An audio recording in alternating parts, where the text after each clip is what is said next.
Digital Patrol. Ito ang palatuntunang magtutuon ng pansin sa mga pangyayari at kaganapan sa ating kapaligiran. Digital Patrol. Tatalakay sa mga usaping panlipunan, mga isyong naglalagabla. Digital Patrol. Magbibigay sa daigdig ng broadcast mula noon hanggang sa ngayon. Si Captain Sel Baisa. Good Friday morning everyone. Ngayon po ay Hunyo 4, taong kasalukuyan. At allow me to extend our greetings, Happy Independence Day greetings sa ating mga kababayan, mga PhilAms dyan sa bansang Amerika. And tomorrow, they'll be celebrating their Independence Day at, ngayon po ay June 4, supposedly today, but we are advanced. So, tomorrow will be the big day for the American people, and that includes our PhilAms, mga Filipino-American sa nabanggit na bansa. And incidentally, President Joe Biden, we learned, had offered beer. Oh, yes, nag-offer ho siya ng beer para sa mga magpapabakuna sa Amerika bukas. Oh, sa kanilang pagdiriwang ng kanilang araw ng kalayaan. We will discuss that. We will elaborate on that in a little while. Meantime, ako po si Sel Baisa and I miss you all. Yesterday, I wasn't able to do the broadcast. So, for some important matters which I need to personally attend to. So, I miss you guys. I miss everybody. Well, Nash Baisa will be joining together with si Manita Baisa Kapampangan ngayong pong araw nito as they normally do every day. So, without much further ado, ngayon pong Hunyo 4, araw ng Friday, by the way. Happy weekend, everyone.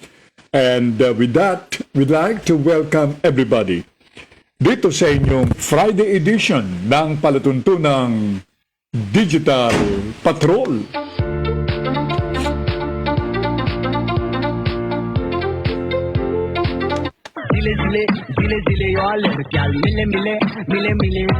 And of course, anytime tayo po i-hook up ng Pinoy Hours sa Calgary, Alberta, Canada. At hi to John, Melody and Children.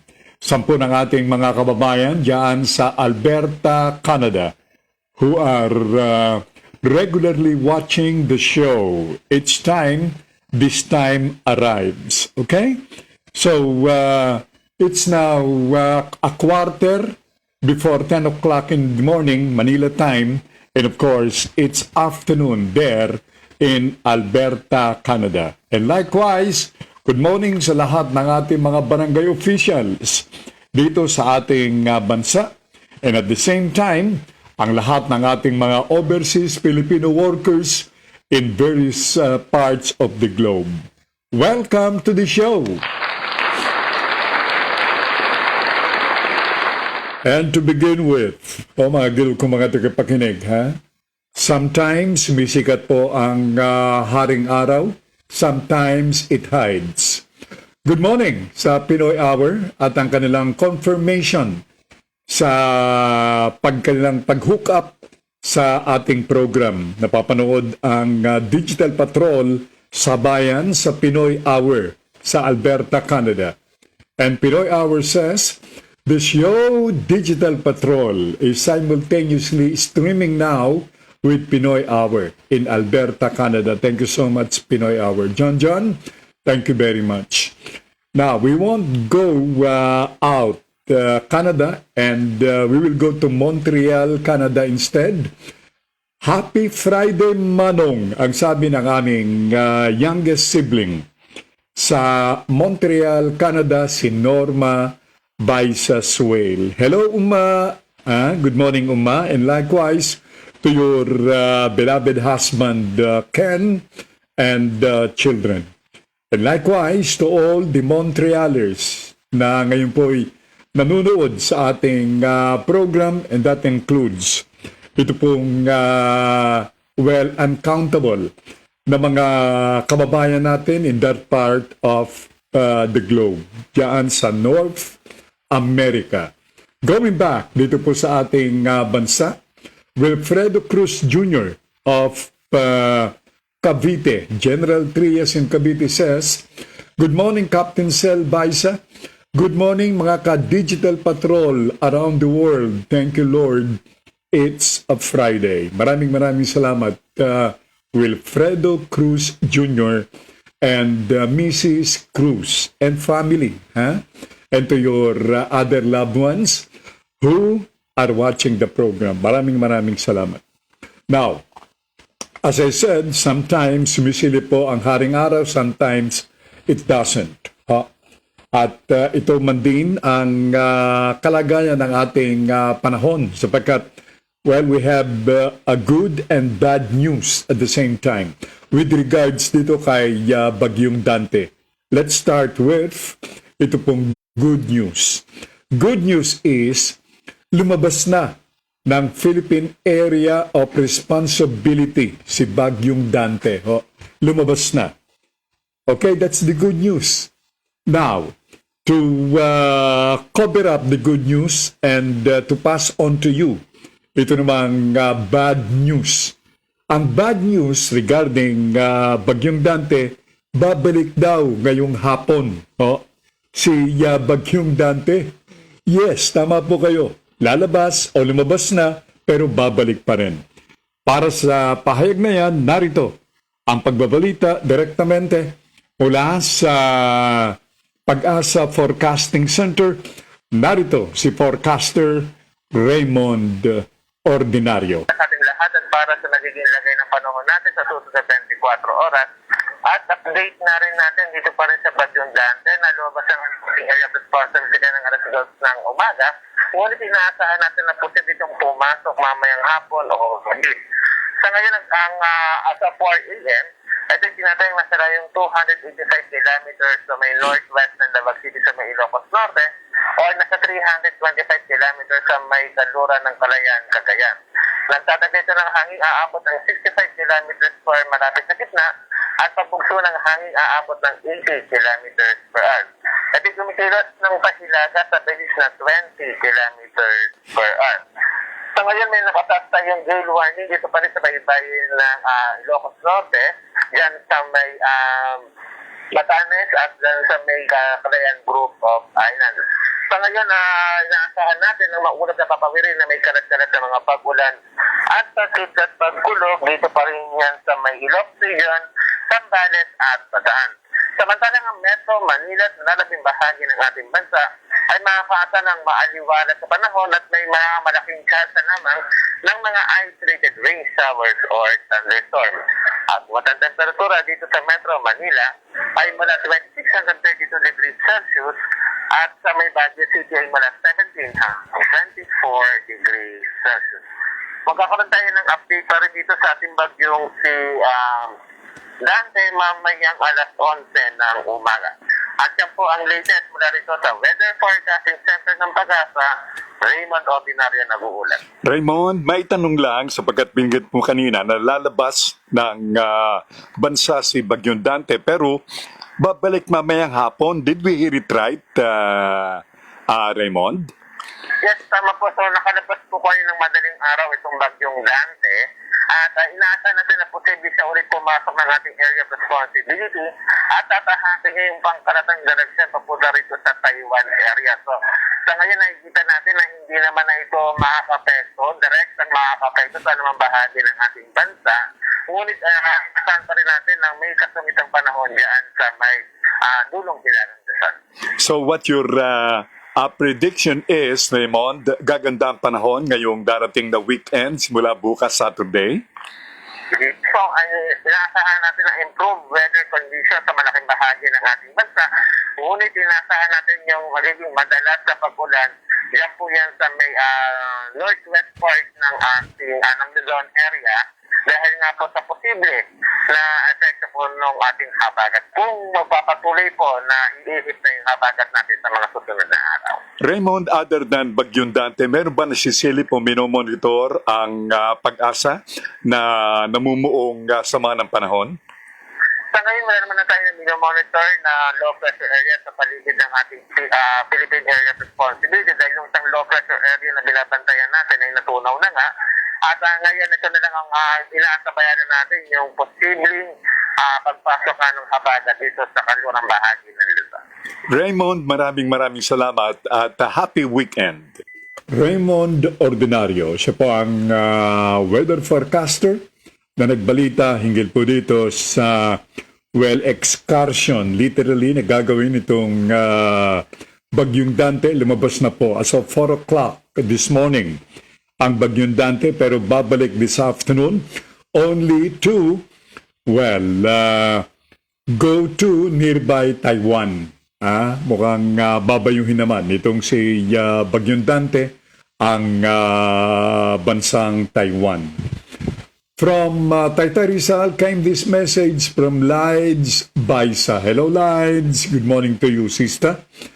Watching from GCQ Taytay. Ang sabi niya, good morning. Pero may konting complaint. Super init dito ngayon. Super init daw po dyan sa gawin ng Taytay Rizal. Well, at least yung mga patutungo ng Rizal, at least meron po tayong idea on what supposed to welcome you when you set foot dyan sa gawin ng Rizal, particular dyan po sa Taytay. It's super heat daw ngayon o super init dyan sa Taytay Rizal. Thank you so much dyan sa weather update na yan, Lines. Likewise, to our good mother, Mrs. Regina Aviles, Biuda de Baisa. Good morning, Mother. Don't forget your breakfast, Mother, okay? And don't forget to take your medicines. And the same reminder go to, lahat ng ating mga kababayan, particularly those who are taking their medicines at this time of the day. Don't forget it. Okay? Mahalaga po yan. Likewise, good morning to Tammy Hanilio, who helps Lides in watching our dear mother. Thank you so much. April Jem of the province of Rizal. Thank you so much, Jem, for regularly watching and listening to the program. And at the same time, yours truly would want to ask everybody to please share the program. At the same time, like the show. All right?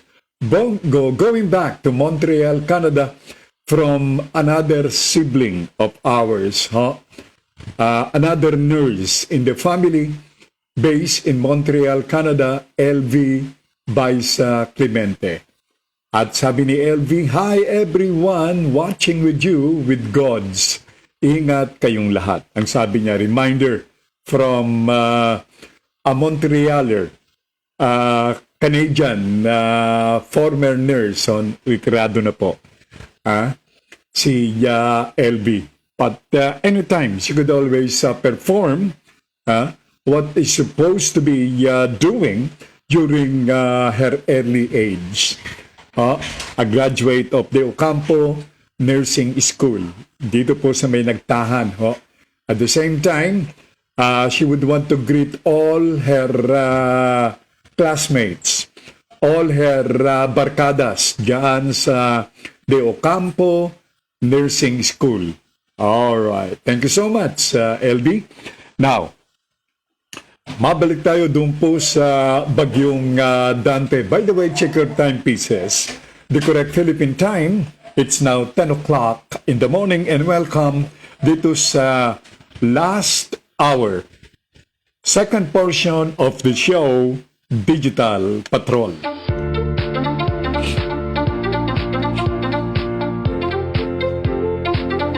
Okay, ang latest word we got with regards dito sa Bagyong Dante, 3 na po ang patay sa nabanggit na bagyo.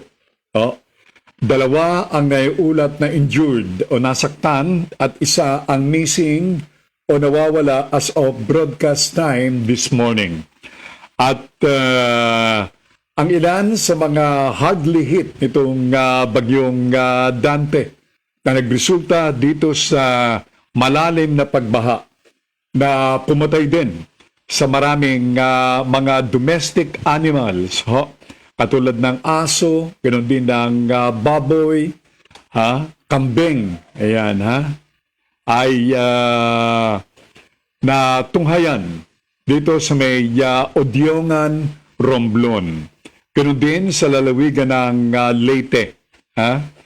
Yung mga creek, nagmistula raw na parang ilog, partikular dyan sa Maasin City, Leyte. Sa Bohol, nagkabuwalan daw po itong mga poste ng kuryente at ganoon din. Kasama rin naapektuhan ang bayan ng Mainit, dyan po sa Surigao del Norte, at ng ganoon din ang lalawigan ng Agusan del Sur. Pero ang aming pong pakikiramay sa ating mga kababayan na apektuhan nitong Bagyong Dante. But of course, nandyan ang ating pamahalaan to provide assistance to all of you. Itong ating mga kababayan, partikular na apektuhan itong Bagyong Dante.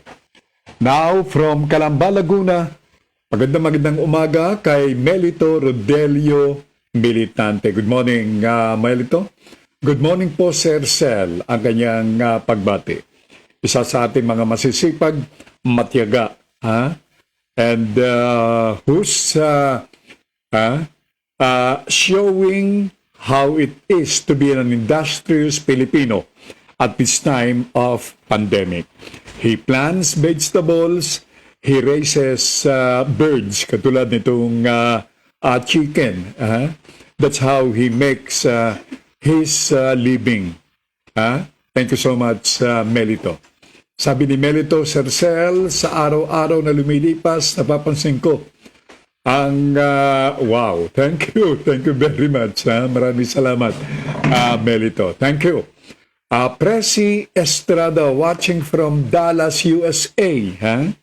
Advance Independence Day celebration, Presi, to you and your family. That includes your another industrious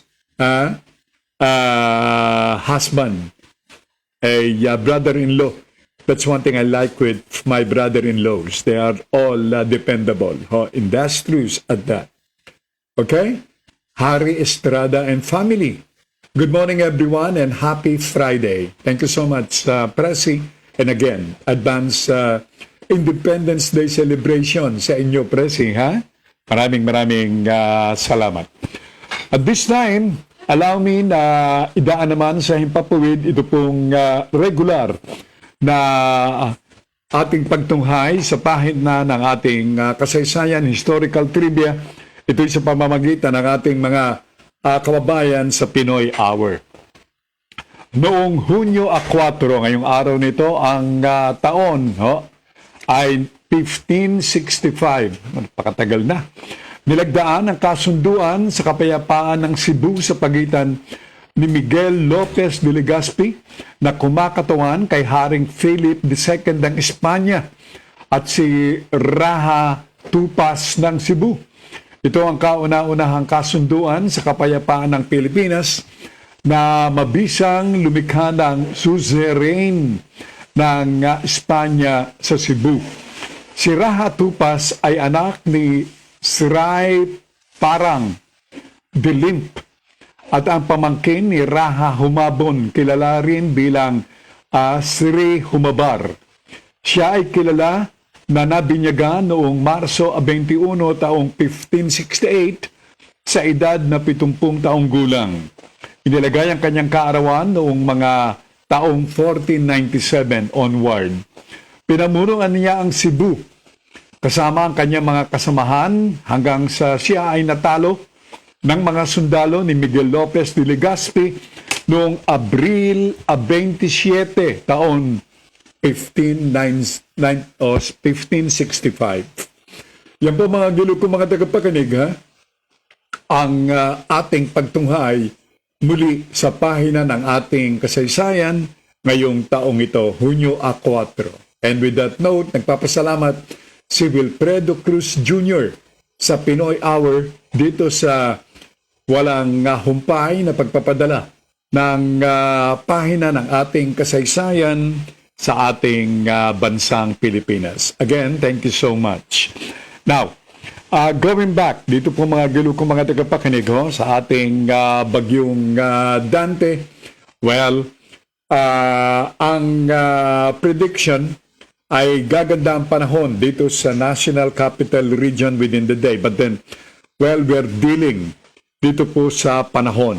No? We're dealing with nature, Mother Nature.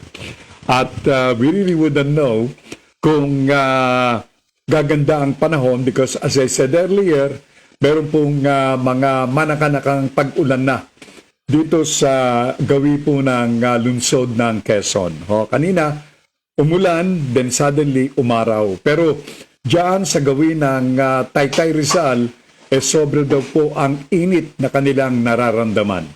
Alright. So let's set aside yung pong hinggil sa bagyong Dante na inaasahang babalik ngayong hapong ito. Now, sa iba pang mga kaganapan, dumako tayo rito sa walang kamatayang COVID-19.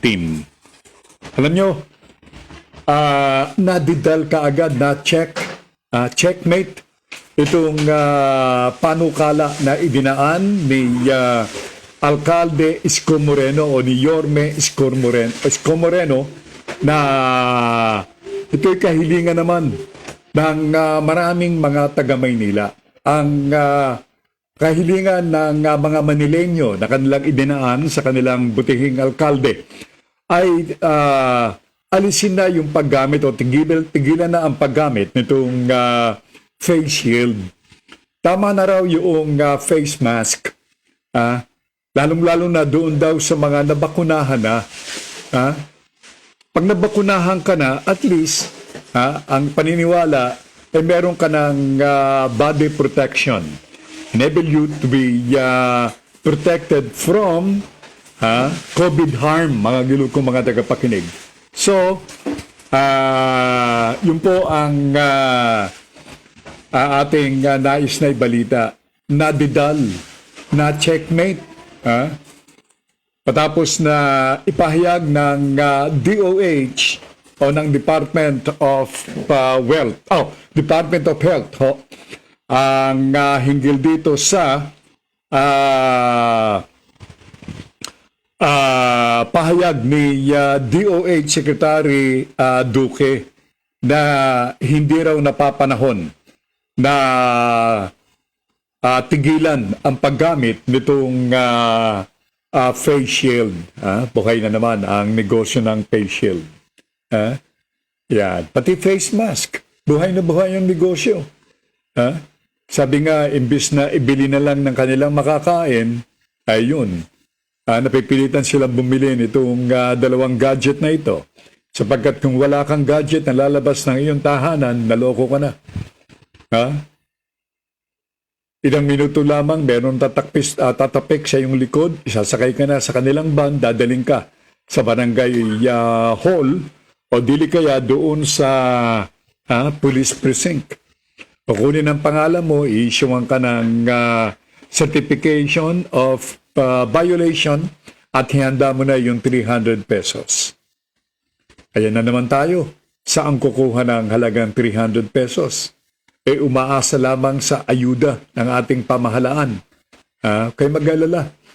Malapit na ang eleksyon. Kaya maski hindi na ipahayag nitong si Mayor Digong o itong DILG ni kanyang anino rin, si Secretary Anyo, tiyak na may mag-aabot sa inyo. Yan ang election practice dito sa Pilipinas. Magkakaluwagan itong bigayan ng salapi. Alright.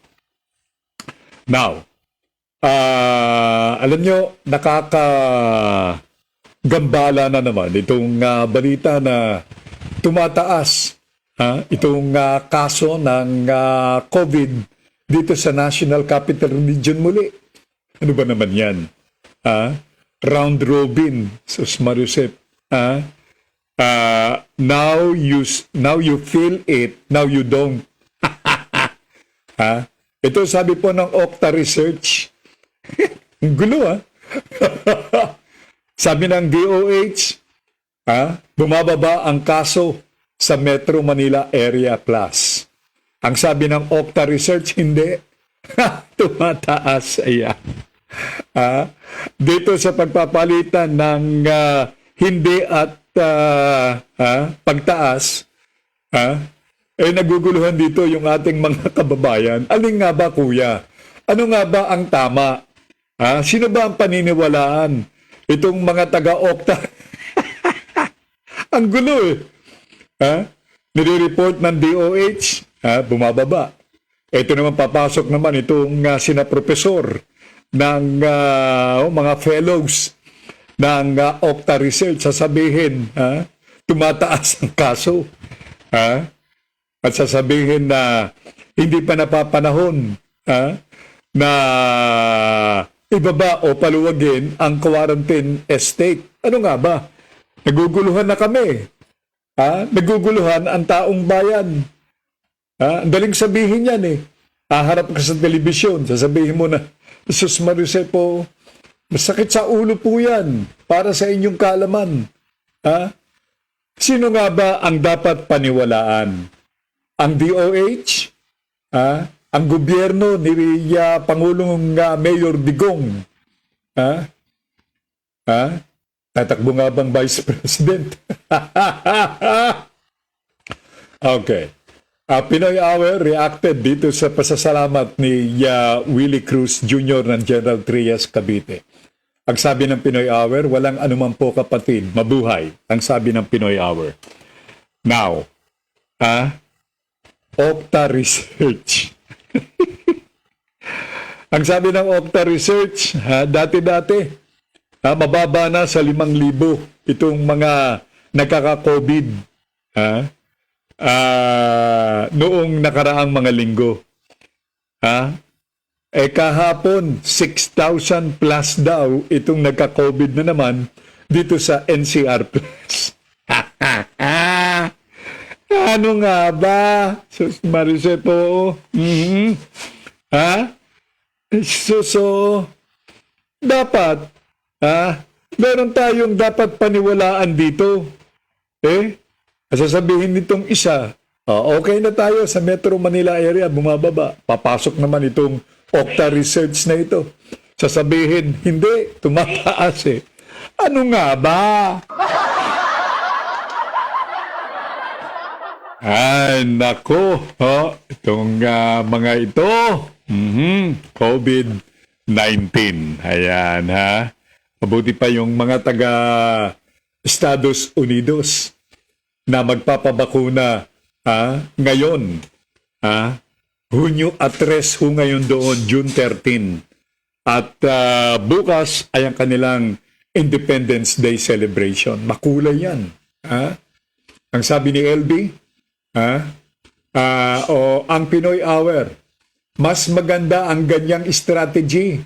Linlangin ang publiko, ang sabi ng Pinoy Hour. Sabi ni LB, from Montreal, Canada, please greet Norma and Ken. Talaga? Okay, my honor. We'd like to greet Norma and Ken Swale on their 27th wedding anniversary tomorrow, June 4, sa Montreal, Canada. Thank you very much. And it's indeed a privilege to greet a beautiful couple, itong Swale couple, on their very important event of their love life. Tomorrow, ang kanilang 27th wedding anniversary. Sayang, hindi kami makakatikim ng pansit. O spaghetti man lang. Itong sister kong ito, mahusay pa naman magluto ito ng okoy. Yan, ha? Anyway, okoy. Yan. To the Swale couple. May you have more years to celebrate your wedding anniversary. And likewise to all who are celebrating a similar event of their lives tomorrow. Very important.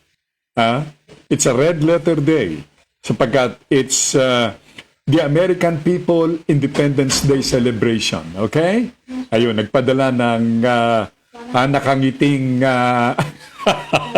thank you so much, Norma Baisa Sway. Now, going back dito po sa ating pinag-uusapan. Today, ay magbibigay ng libreng beer ang Amerika sa mga magpapabakuna. Yan. Ganun po ang problema kasi sa Amerika eh. Yes, Presi. July 4. Ang kanilang Independence Day pala, July 4. Well, I stand to be corrected. Yun. Dati June 4 tayo dito sa ating bansa. Pero July 4 ang kanilang Independence Day celebration. Okay. Sapagkat may binanggit kasi Presidente Joe Presi na nais daw nilang maging independent na o malaya dito sa karamdamang COVID-19 tomorrow. That's why I mistook it to saying that tomorrow is Independence Day celebration. Okay? Thank you. All right. Sabi ni Norma, Philippine Independence Day is June. Yun ang kanyang katanungan. I'll check on this. Okay. Na-miss ko yung isa, basahin natin. Sabi ni Melito, Sir Sel, sa araw-araw na lumilipas. Here we go again. Thank you very much. Maraming salamat. Sabi ni Lige, kung vaccinated na, gaano katagal bago magpapa-vaccinate uli? In flu vaccine is after a year, while pneumonia vaccine is after 5 years. How about for experimental COVID vaccine? Just want to be enlightened. Yan po katanungan. Napakagandang malaman din natin yan. Because apparently not everybody knows kung kailan sila dapat na magpa-vaccinate. Okay, muli. From Angel's Eye. Hello, Angel's Eye. Good morning to you. Ang sabi niya, thank you, Sir Sel. Alam kong dito ako unang nag-comment sa inyo about online landing applications na ngayon nabigyan na po ng pansin ng media at ng Senado. Maraming salamat, Angel's Eye. At we're happy indeed na the program had been helpful. It had been a big help sa iyong idinaraan na problema, which was apparently acted upon when it was announced by yours truly and through you dito sa Digital Patrol. Maraming salamat, Angel's Eye. Okay, Philippine Independence Day is June 12. Ayun, correct. June 12. Okay, so malapit na. 4 na ngayon sa Pilipinas. So, let's do a little addition. So, 8 more days, 1 week and 1 day, and the Philippines will be celebrating its Independence Day rights. Okay? Thank you so much, Umma. Maraming salamat. Now, going back dito po sa ating patuloy na pagtunghay dito sa COVID-19 sa ating bansa. Si Mayor Lenlen Oreta ng Malabon is proud and happy to announce na siya po'y nagpabakuna nitong Sinovac. Gawa po ng China. At of course, ang Sinovac ay isa among the many vaccines which was given the emergency use approval by no less than the World Health Organization. May I repeat that, emergency use approval only. Yun. Kaya naman, ito ngayon ay pinambabakuna sa mga tao o sa mga individual. Now, alam nyo sa Quezon City, talaga namang itong QC, good morning, sa staff ni Mayora Joy Belmonte, who makes it a point to watch and listen to the program on a regular manner. Thank you so much. Kay Jackie and her staff. Maraming salamat. I understand malaki raw yung kanilang monitor na habang sila'y nanonood sa kanilang program o sa kanilang opisina ng ating program. Good morning sa Baredo couple sa Taytay Rizal, kay John and Techi Baredo. Alright? Yes, good morning likewise, April Chen. Magandang umaga sa iyo. Watching from Rizal.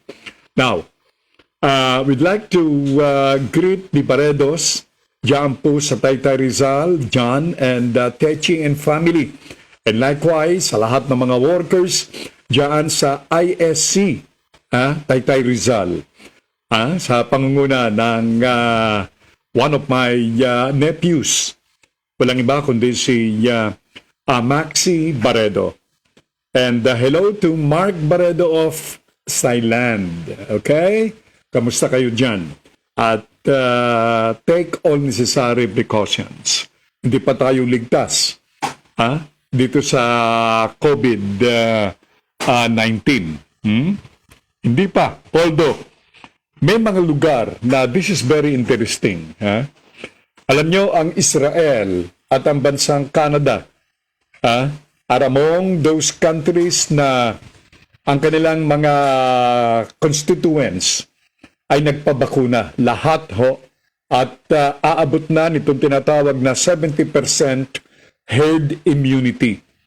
Ibig sabihin, maaari na silang sumigaw and let their voices be heard all over the world na sila'y nabakunahan na. Ang Israel o ang countries of Israel and Canada. Now, yung mga hindi po nagpapabakuna, ayaw magpabakuna, siguro walang COVID-19 sa kanila or simply they refuse because they don't believe na such a virus or pandemic exist. Ito po yung North Korea. Ang Haiti, ganoon din ang Eritrea, among others. Yan, hindi sila nagpapabakuna. Kung bakit? Well, katulad ng ating binanggit, maybe they don't believe na merong COVID-19 at hindi sila naniniwala dito sa virus na ito. Yan. Sa kanila, walang baku-bakuna. Samantalang tayo rito, naka-face mask, naka-face shield, kailangan ayos lahat ang inyong paglakad. Kung ang edad mo ay from 15 to 65 years old, ikaw ay papayagan lumabas pero on an essential errand. Kung ikaw mayroong bibilhin, kung ikaw ay kailangan na bumili ng makakain, bumili ng gamot, pwede yan. Pero yung mga ang edad ay 65 up, definitely. You are advised, you are told to stay put in your residence. Yan po ang mahigpit na kautusan ng ating pamahalaan sa administrasyon nitong si Mayor Digong. Now, kaganapan pa rin dito sa NCR Plus, nangunguna pa rin ang Quezon City. Among the cities dito sa National Capital Region na mataas pa rin. Outstanding, sabi nga. When it comes dito sa dami ng mga coronavirus case. Yan.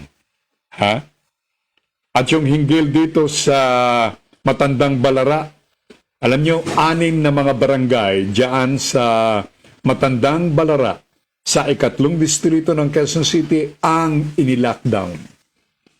Inilockdown yung 3 o yung 6 na barangay.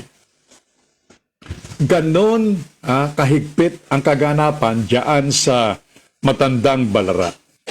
Ang dahilan ay yung patuloy na pagtuklas na tumataas ang bilang ng mga nagpositibo sa COVID matapos na pumila at magkaroon itong paglabag sa physical distancing ng ating mga kababayan na noon ay lumahok, sumama sa pag-asa na sila ay makakakuha ng community pantry sa ngalan o sa courtesy nitong si Konsehal Franz Pumaren.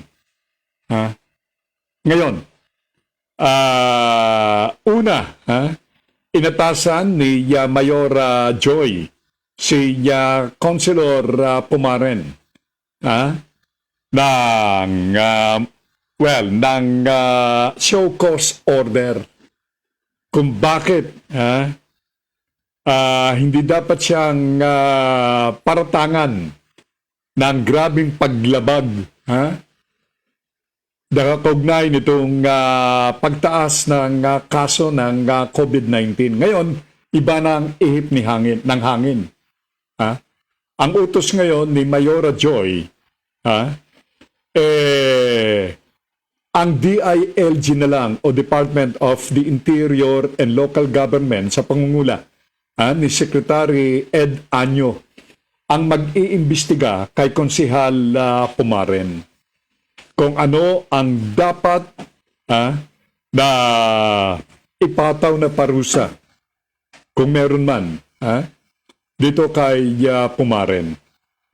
Nauna rito ang sabi ni Pumaren, Konsehal Pumaren. Ang kanyang naisin lamang ay makatulong sa ating mga kababayan. At never niyang inanticipate at maging ang kanyang mga kasama dito sa community pantry na ito na dadagsain ng ating mga kababayan yung kanyang paglilingkod bayan. Yung kanyang ayuda, sabi nga po. Pero sus marisip alam nyo, sabi nga po common sense dictates na sa panahong ito ng gutom, although ang sabi ng gobyerno, nabigyan daw ng cash assistance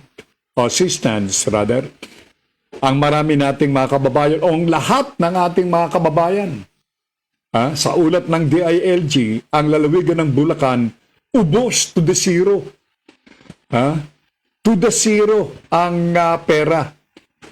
Ay, ibig sabihin, nabigyan lahat ng mga taga-Bulacan. Yan.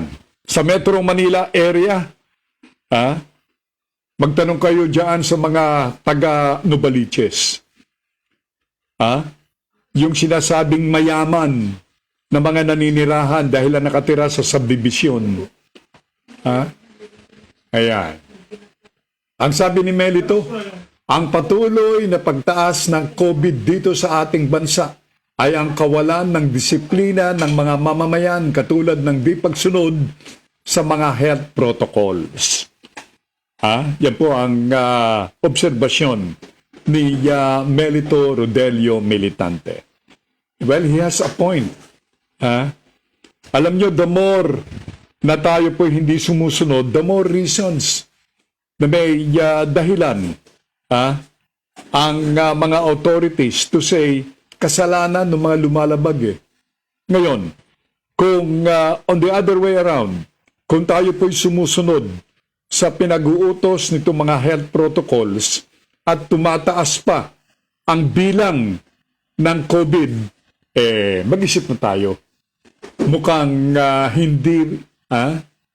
hindi ayos. Dahil sumusunod na tayong lahat hindi ba? Yun. Kaya may butas para, sisihin yung ating mga kababayan the same manner. Itong obserbasyon ni Melito. Kung tayo po'y sumusunod sa pinag-aatas, gumagamit ng face mask, gumagamit ng face shield, naguhugas ng kamay regularly, at physical distancing, kung meron pang butas na pwedeng sabihin ang ating mga health protocols. Lalong-lalo na yung ahensya nitong si Department of Health. Ibig sabihin, Department of Health Secretary Francisco Duque III. At maging ng Palasyo ng Malacanang at maging ng IATF. Kaya tayong mga kababayan, tayong mga abang mga mamamayan, maaari pong makipagtagisan ng opinyon sa mga taga-Malacanang at maging sa mga Department of Health o Department of Health o DOH na sinusunod namin Ngayon, tumataas ang COVID-19. Sino ang dapat sisihin? Dapat bang sisihin ang ahensya nitong si Duque o itong Opta Research? Sino nga ba?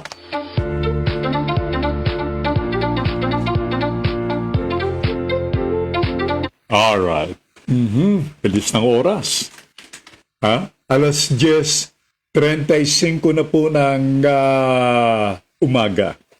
Araw ng Biyernes, ika-4 sa buwan ng Hunyo, 8 more days and we will be celebrating our Independence Day. Sana katulad ng inaasahan at ang panalangin ni Pangulong Joe Biden ng Amerika sa pagdiriwang ng kanilang independensya, sana'y wala na silang problema dulot nitong COVID-19. By the way, tanong ko nga ito dito sa ating mga sisters na mga nurses. Hindi ba bawal ang nabakunahan ka and then iinom ka? Dahil lang sa Amerika, pag nabakunahan ka, bibigyan ka ng libreng beer. Ang alam ko, kapag ikaw ay nagdo-donate ng dugo, dito sa Pilipinas, gano'n How many times did I donate blood sa Philippine National Red Cross o Philippine Red Cross? Diyan, binibigyan kami ng beer. May kasamang balot. By the way, maganda po sa katawan yung pagbibigay o pagdodonate ng dugo. Sapagkat napapalitan ng bagong dugo ang mga lumang dugo sa inyong katawan. Yun po ang aking katanungan. Baka yung ating mga nurses would like to make some reactions to that. Yung pagbibigay ng libreng beer sa mga Amerikano o mga American citizens diyan sa USA para sila'y magpabakuna. Sa Ohio, 1 milyon ang at stake para ikaw ay magpabakuna sa isang raffle. nagbibigay din po ng dolyares. Mga, well, in small amount. Pero just the same, kung ikaw ay magpapakuna, bibigyan ka ng dolyar. Dahilan sa Amerika, ayaw nilang magpabakuna. Para bang sa Hong Kong, yung mga Chinese sa Hong Kong, ayaw nilang magpabakuna. Pfizer, yung brand ng bakuna sa Hong Kong. Dito sa atin, hindi. Pag nalamang Pfizer, ay nakikipag-unahan. Takbo na. Pfizer na tayo. Sabi nga, gawang Amerika kasi. Pero pag sinabing takbo na, sinubak ang ituturok. Teka muna, matutulog muna ako. Yun ang sagot. Alright. Melito Duterte. Melito Duterte. Melito Rodelio Militante. Kasi yung militante parang Duterte ang dating hindi ba? Okay. Let's read what Militante would want to say o si Melito. Katulad na lang po dito sa aming lugar, ang Calamba ang may pinakamaraming apektado ng COVID sa buong lalawigan ng Laguna kasi maraming pasaway, di lang mga kabataan, kundi mas pasaway pa ang mga senior citizens. At nang lumabas at maglimayon sa mga malls, ay buhay. Tapos laging sisi ang gobyerno. Yan naman. Kaya nga po, may butas. Kaya sinisisi tayo. Alright? Sabi ni Uma, yan, not here. They don't give you anything for vaccine. Ayun. Sa Canada, walang at stake. Walang, sabi nga po, ay kapalit ang pagpabakuna. Yung mga Canadians, they go on. They submit themselves sa bakuna. Okay, ganun po sa Canada. Thank you so much, Uma. Pinoy Hour says, Pfizer, made in China, reflects in the label. Talaga? Meron din Pfizer na gawa sa China? Well, yan po nabanggit ng ating Pinoy Hour. Bakit nga ba hindi? Yung mga maraming produkto, yung mga sapatos na lalagyan ng label na made in Europe, made in USA, pero in reality, made in China. Marami mga produkto mga damit, kung ano-ano. Kasi mababa ang labor diyan sa China. Parang tayo nung araw dito sa Pilipinas, lahat ay pinagagawa rito sa atin. It's because mura tayong maningil. Yung mga produkto na for re-export purposes. Dadalhin sa atin yung materyales, gagawin natin, then we send it back. Yan, nung araw. Pero ngayon, lahat ngayon ginagawa na ng China. Ang sabi ng Pinoy Hour, hindi kapitan. Sabi na, medyo merong correction siyang ginawa. Hindi kapitan ang sabi niya. I'm saying yung Pfizer diyan. Ayun. Kaya check natin, baka yung Pfizer na pinadadala rito sa Pilipinas ay made in China. At ito'y makikita sa label. Kaya i-check natin. Pero may nakausap ako Hindi pinakikita yung container. Hindi mo makikita kung anong brand, kung anong brand ito at saan gawa. Yan ang sabi. Mahirap makita Yes. Kaya the best, sabi nga po mga gilo kong mga tagapakinig, is to check para makasiguro. Sapagkat alam nyo dito sa ating bansa, ang sabi nga ni Mayor Digong at sabi ng kanyang parot ditong si Harry Roque, don't be choosy, huwag kang mapagpili. Kung ano ang available na brand, tanggapin mo. Yan ang sabi. It's because nagsimula yan nung ipakita ng mga Pilipino na they, subscribe to the idea na gusto nila ng Pfizer dahil sa made in America. Iba eh. Iba ang dating basta gawa sa Amerika. Maski mahal, basta gawa sa Amerika. Maski nagawa rito sa Pilipinas na. Doon sa mga export zone. Doon ginagawa ito eh. Tatatakan lang ng yung buwaya para gamitin ng kapwa buwaya. Hindi po. Ang ibig sabihin, nilagyan ng buwaya para lumabas na gawa ng brand na gumagawa ng buwaya. O kaya yung tiger. O kaya whatever. Pero in reality, yan ay gawa sa may mga lugar pa rin, mga export zones na gumagawa ng t-shirt na ilalabas na gawa sa Amerika or in other countries. Paglabas sa Pilipinas, triple na ang halaga. Ang sabi ng Pinoy Hour, kasi ang tinurok Sinovac, pero sabi Pfizer. Yun! Pwede yan. Now, Baisa said, Baisa Swale. Says, they have to tell you what vaccine you are getting in case of side effects. You have the right to refuse if they don't tell you, coming from a licensed nurse. And one of the dependable nurses diyan sa Montreal, Canada, and she's a Filipino, working, among others, diyan sa Royal Vic Hospital. You have the right to know kung anong vaccine ang ituturok sa iyong katawan. Ang sabi ng Pinoy Hour, Pfizer is made in USA and Germany.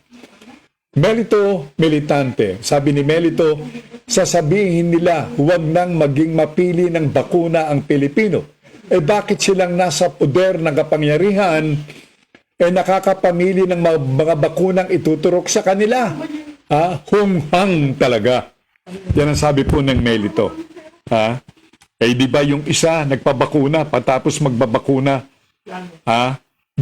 Sinara na, itinigil na itong pagpasok sa bansa noong bakuna gawa sa China. Ay, nako! Sabi ng Pinoy Hour, Moderna is solely made by USA. Yung gawa po sa USA ang Moderna.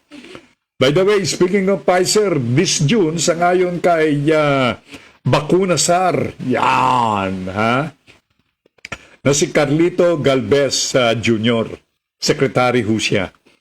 Darating ngayong June, marami pong darating na mga bakuna. Parating kayo ng parating. Marami naman ang ayaw magpabakuna dun sa brand na inyong pinararating. Anong mangyayari niyan? Di matatambakan tayo ng bakuna. At kapag dumating yung expiration date, patay na lalo. Isipin mo, bilyon-bilyong piso ang babayad ng Pilipinas doon sa mga napanis o mga na-expired na mga bakuna. Hindi ko talaga makita po ang lohika. Kasi, order ng order Yung iba, bumibili na lamang nitong miraculous drug, itong ivermectin. By the way, good morning kay Attorney Kiel Pajardo ng Iloilo. Thank you so much. Maraming salamat sa wonder drug na ivermectin. Alam nyo, nabigyan tayo nitong si Attorney Kiel ng ivermectin, and to that, I'm so very, very happy and I appreciate it so much. A friend in need is a friend indeed. Yan po isa sa mga polisiya ni Attorney Kiel Fajardo. Thank you. Thank you very much sa Attorney Kiel. Now, going back to what we're saying, mga gilog kong mga tagapakinig, ho. Pakinggan natin, ha? Itong hinggil naman sa kaganapang politika. Alam nyo, ang eleksyon dito sa Pilipinas will unfold next year, 2022. And, well, those who are not happy with the present leadership, by 2022, batay po sa saligang batas, matatapos na ang termino, whoever leads the country. And whoever were voted or elected by the Filipinos 6 years or 3 years ago. So it will be a national election by 2022. Pero, ang sabi ho ni Parot Roque, pwedeng tumakbo. Itong si Mayor Digong. Hindi ho sa pagkapangulo. Never. Vice President. Magilo kong mga tagapakinig. Sapagkat inendorso ng PTB Laban, ito pong ruling party, ang kanilang chairman, na si Mayor Digong bilang VP o pangalawang Pangulo sa darating na eleksyon.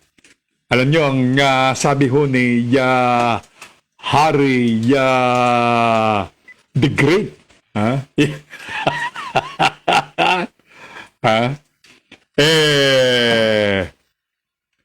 meron na raw napupusuan itong si Mayor Digong na mga pwedeng maging pangulo dito sa ating bansa, mga gilukong mga tagapakinig, sa darating na eleksyon.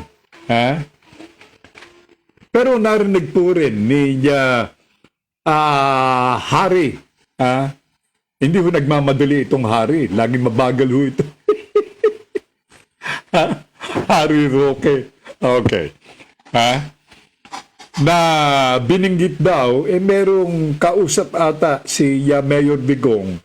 Ang sabi ni Mayor, hindi raw patatakbuhin ang kanyang anak na si Sara Duterte bilang Pangulo. Ano nga ba po, kuya?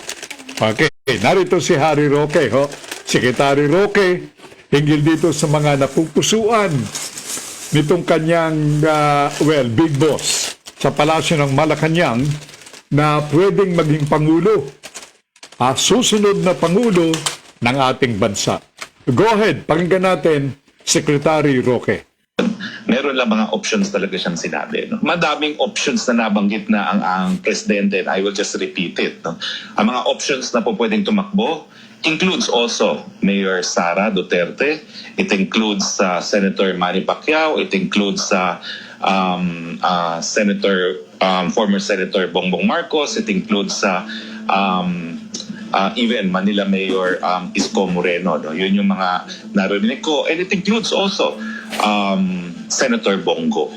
Ayun, yun po yung mga napupusuan ni Mayor Digong. Pero katulad ng nabanggit, I wasn't able to put it on record. Pero ito po ay nabanggit ni Secretary Roque na in one of the talks by Digong with somebody na hindi malaman ni Secretary Roque kung sino, nabanggit daw na hindi tatakbo ang presidential daughter na si Harry Roque. Ano si Harry Roque? Si Duterte, itong si Sara. Hindi raw po tatakbo. Sabi ni Melito Rodelio Militante, ako kahit anong mangyari, Bongbong Marcos ako. Naisahan mo ko rito, Melito. Hindi pala Bongbong Marcos ang ibig sabihin ng BBN niya, kundi Bonbon Militante. for TODA President, Tricycle Operators and Drivers Association ng Calamba, Laguna. Bonbon militante. Salbahe talaga itong si Melito. Anyway, that will be next election pa naman, mga gilo kong mga tagapakinig. Pero matunog na matunog eh. Yun daw dalawang Duterte ang magkatandem sapagkat inyo narinig ho, dalawang resolusyon ang ipinasa ng partido PDP Laban, ang partido ni Mayor Digong at ni Senador Pacquiao. Si Pacquiao ang presidente at si Digong ang chairman. Yan, Yung dalawang resolusyon, pinapayagang tumakbo bilang pangalawang pangulo si Mayor Digong. At sangayon kay Roque, wala raw, hindi raw sinasabi sa saligang batas na bawal tumakbo bilang pangalawang pangulo itong si Mayor Digong. Ang sabi ng aking mga kumpare, eto na. Yung kanilang sabing election style na ginawa diyan sa Davao. Pagkatapos maging mayor, tatakbong BC yung isa namang BP o BM o vice mayor dati, tatakbo namang mayor.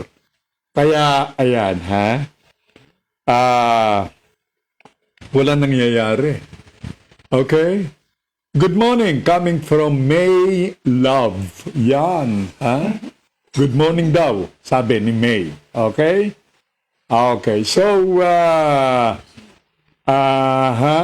yun daw BBM, hindi Bongbong Marcos ang sabi ni Melito, kundi Bonbon Militante for TODA President. Okay, Now, what else? Marami pong mga kaganapan Ang sabi po ni Albay Representative Congressman Joey Salceda, malabo raw yung Duterte tandem at posible raw na hindi kumuwela. Sapagkat sangayon kay Congressman Salceda, wala raw geographical balance. Itong si Duterte o Sara Duterte for President at Rodrigo Roa Duterte for Vice President. Medyo malabo. Now, kung tatanungin daw itong si Albay Congressman Salceda, mas maganda raw itong Sara Duterte Bongbong Marcos tandem. Ito na naman tayo. Baka pag natalo na naman itong si tatakbong Vice President kung matutuloy, baka magkaroon na naman ito pong petisyon. Magkakaroon na naman itong question as to the legality of pagkatalo bilang pangalawang pangulo. Yan ang malaking tanong. Alright. Totoo po yan. Sa darating na halalan yan. Alam nyo, sigurado yan. Although wala pang, hindi pa pinapayagan itong face-to-face campaign. So, mangyayari ay itong online. Makakausap ninyo yung inyong mga kandidato online. Para dun sa mga nakaiintindi. Pero dun sa mga hindi, ano ba yung online na yan? Lalong-lalo na yung pong walang gadget. Ang sabi ni Lides, ayan na naman. At the end, sasabihin niya, joke, joke, joke. Ayan. Yung sabi po ni Lides. Okay, baka na naman joke-joke dyan, ating marinig. Yun sabi, magtuturok, tatayo, itutuhog, pardon me, ang bandera ng Pilipinas while on board a jet ski. Yun ang binanggit sa kanya nitong kanyang hindi makakalimutan yan sapagkat binanggit ng kampanya. Pero to cover this all, ang sabi joke lang po yan. Part ng political gimmickry. Parte ng kanilang pangangampanya. Pero next time, sabi nga po huwag naman sana. Napaniwala yung 18 million na mga botante. Noma Uma of Montreal, Canada says, Joker strikes again. Okay? Melito says, ang kalalabasan niyan, BBM, Duterte, ang magtandem. Tapos, sa kanila, Lenny Binay. Kasi, nagpaparamdam naman ang mga Binay Ayan, Okay? Mukhang ang tatakbo ay si Nancy Binay. Yan po ang balitang ating tinanggap. Bueno, wala na tayong sapat na oras. Mga giliw kong mga tagapakinig, maraming salamat sa muli ninyong pagsubaybay dito sa palatuntunang Digital Patrol. At again, God willing, muli po tayong magkasama-sama next Monday, God willing. Sa aking mga siblings from abroad, from Canada and USA, LV, Presi, and Uma, and the respected family, God bless the Philippines, ang sabi nila. At ganun din, happy weekend. From Lides here in our country, we need a Batman for the election 22. Bakit? Nandun si Joker. Okay. Pero mga giliw kong mga tagapakinig, antabayanan po ninyo ang susunod na palatuntunan na sa inyo sa pamamagitan ni Miss J. C. Bautista, ang Buhay Online. Maraming salamat kay Nash. Thank you so much kay Semanita at sa would-be player ng family na si Jejek Castro Baisa. Okay? Pero mga giliw kong mga tagapakinig, again, ang aking pagbati ng happy weekend everyone at Diyos ti ang ngina sa inyong lahat. Okay? Stay safe and healthy always. I love you more. Remember that always. Thank you. Thank you so much. Sumainyo ang Digital Patrol. Hanggang sa muli, dito pa rin sa Broad Streamcast Communicators. Maraming salamat po. Ang oras, 11:00 ng